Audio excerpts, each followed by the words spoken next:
изразиха някакви надежди, че промяната във властта може да доведе до по-добро за корейския народ. Много страни като Южна Корея, можа да го напомня. Япония, които са съседни на Северокорейската демократична република, реагираха така напитко и напиха степента на бойна готовност на своите армии. Акциите по света и в страната сега общо да ходят просто Николов.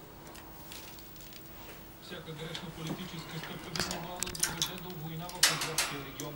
Напълно осъзнавайки тази опасност, южнокорейският президент Ли Мюн Бак свика спешно събрание на висшето държавно ръководство. Наредено беше максимално повишаване на Много малко са напълни, трябва да го пробвам. предвид опасността от военен конфликт. Къде иска да заклани да му е по-удобно.